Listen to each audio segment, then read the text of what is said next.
Hello friends, मेरा नाम है मुर्तज़ा और कैसे हैं आप? आप ठीक ठाक होंगे। तो दोस्तों, आज इस वीडियो का हम रिएक्शन करने वाले हैं। वो बेसिकली टीआरएस क्लिप्स की है, रणवीर इलाहाबादी की वीडियो है। और सबसे खास बात यह है कि इलाहाबादी ने रणवीर ने बुलाए हैं बेजर गौरव आर्या साहब को कि वो बताएं चाइना किस तरह अपने रीजन में इन्फ्लुएंस पैदा कर रहा है, अपने पैसे के जरिए से किस तरह इन्फ्लुएंस पैदा कर रहा है। टाइटल से तो यही लग रहा है। और टाइटल की तरफ बढ़ते हैं। The ultimate power lies with big Chinese money, major Gaurav Arya. तो वीडियो स्टार्ट करते हैं, काउंटडाउन स्टार्ट करते हैं। Let's start. Subscribe and hit that bell icon to be notified about the highlights of India's smartest podcast, The Ranveer Show. This is TRS Clips.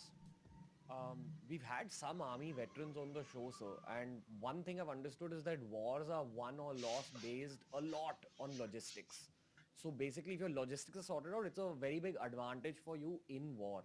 Now, considering the fact that they have ports in Sri Lanka, they have ports in Pakistan, they have some power that they hold in Bangladesh. I mean, the obvious बिल्कुल target China looks को like India. India घेर India's रहा है। surrounded right now. So, say that if there is a war, what is that war going to look like? And what are the possible outcomes of it? If India loses versus if China loses, what's going to happen next if there's an actual war? I think it's not so simple. You spoke about all these ports and all, and obviously when you spoke to the veterans, they must have told you that they are being used by China as naval bases. So this is weaponization of trade. We spoke about weaponization of viruses, of bacteria. We spoke about weaponization of the social media, space, solar energy. Now I'll tell you something about weaponization of trade. So these are essentially trade hubs, or made to look like trade hubs. But we've had Chinese submarines docking at Gwadar. We've had Chinese naval submarines docking at Hanwantota port. And once the Chinese take over, it's upon the Chinese, it totally depends on the बिल्कुल Chinese who China they की want there and मर्जी who they होगी। don't want there, right? Hanwantota port has not seen any traffic. It was projected by Chinese consultants that this is going to be one of the top ports in the world. But did it work out? No, it did not work out. Gwadar is a deep water port. For what? You're going to have Chinese aircraft carriers there. You're going to have Chinese submarines there. So yes, India is surrounded. Now, I don't think that it's a simple function of who loses and who wins in the next war if it happens. China typically follows the policy of salami slicing, which is small bits of territory taken away. China does not want a conflict. Even when China came to Galwan and China came to East Ladakh last year, China did not want a conflict. It did not come prepared for a conflict. And I'll give you 2-3 reasons why it did not. When Chinese came absolutely bang on the line of actual control, they were actually sleeping in tents here. So when you prepare for war, you don't sleep in tents. You sleep in bunkers. You sleep in trenches. Because if there is artillery fire, if there is fire from top, a tent provides you with no protection. Chinese just thought that let's do a little bit of muscle flexing and we'll scare India and we'll take away a little bit of territory, sort of teach India a lesson. This has been the Chinese way of doing it. You stand up to China, they back off. We stood up to China in Doklam, we stood up to China in East Ladakh, they backed off, right? Today we have the Quad. We understand that China is an emerging military superpower, and China is already an economic superpower. Military power. Its economy fuels its military, right? So say today, if someone says today that is China a military superpower, it's not.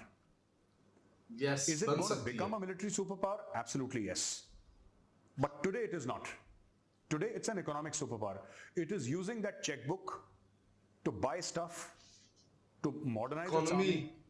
But China की बड़ी जंग नहीं हुई China अभी तक। China's बहुत ज़्यादा practice नहीं है।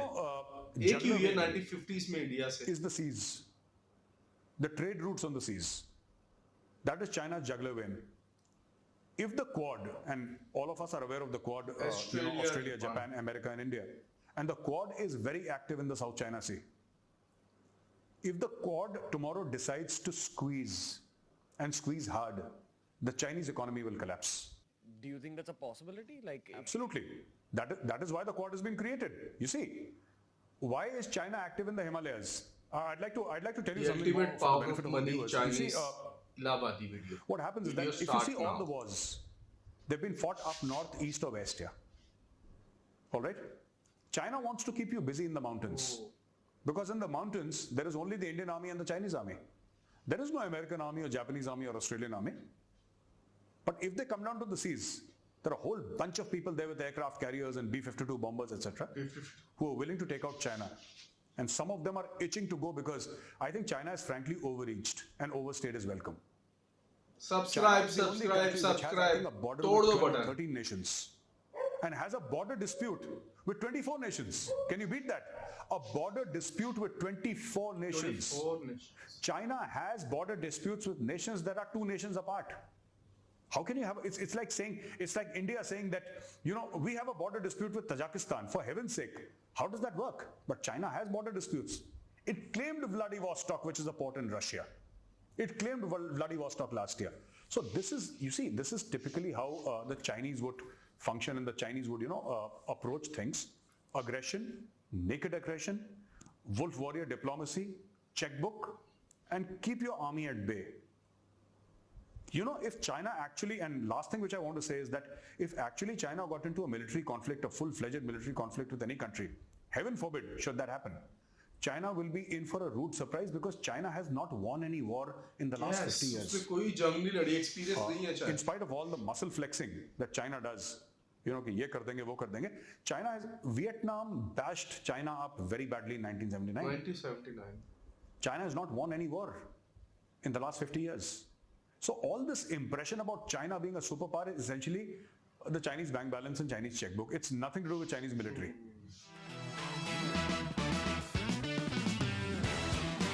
बिल्कुल इस वीडियो से मैं इत्तेफाक करता हूँ कि चाइना ने पिछले 50 साल में तकरीबन ना होने के बराबर जंग लड़ी है, एक इंडिया के साथ और एक वियतनाम के साथ, और बाकी चाइना को ने कोई बड़ी जंग नहीं लड़ी.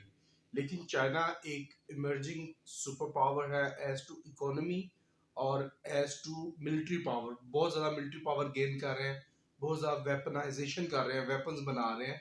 तो चाइना एक बहुत बड़ी सुपर पावर है. उसके डिस्प्यूट्स भी बहुत ज़्यादा, जिस तरह मेजर ने बताया कि 24 कंट्रीज के साथ उसके टेरिटरी के इश्यूज हैं. तो इंडिया को सराउंड करने की कोशिश कर रहा है, लेकिन चाइना, मेरा नहीं ख्याल कि चाइनीज ने कभी जंग की तरफ जाना है, क्योंकि वो तरक्की की तरफ बढ़ रहे हैं, अपनी इकोनॉमी को और ग्रो कर रहे हैं और इकोनॉमी के लिहाज से दुनिया के ऊपर कब्जा कर रहे हैं. तो दोस्तों बहुत शुक्रिया हमारे साथ बने रहने के लिए. चैनल को सब्सक्राइब कर दें, लाइक कर दें.